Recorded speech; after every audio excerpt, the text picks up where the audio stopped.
I want to chat a little bit about sending sick kids to school. And I'm a parent of two girls, and I absolutely understand that as a working parent, you want them to go to school.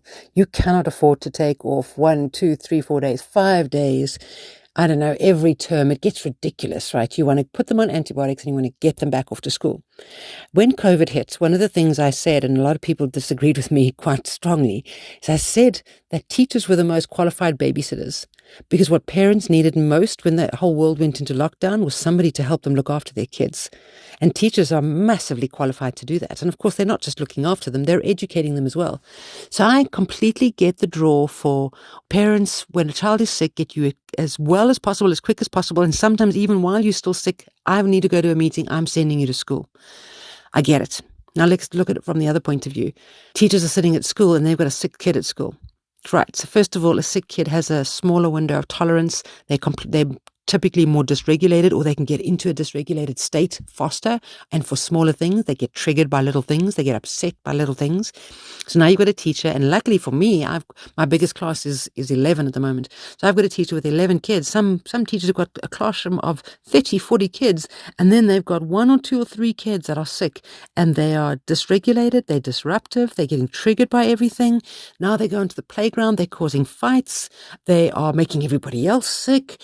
It's really a terrible situation when sick kids go to school. So I understand both sides of the coin, and it can't be easy. It's not easy for teachers, and it's not easy for parents.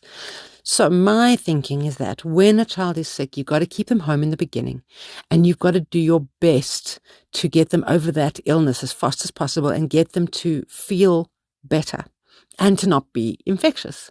So whatever that takes, right? So I would say off screens, I would say in bed early, I would say, I don't know, hot or cold, whatever you think, go to your doctor as quickly as possible. I would say good food. So you want to get the child's system as healthy as possible. Perhaps you are medicating or maybe you're not, but do a lot of nurturing so that they get as well as possible, as fast as possible, and then send them off to school. But send them off to school knowing that, things can go wrong.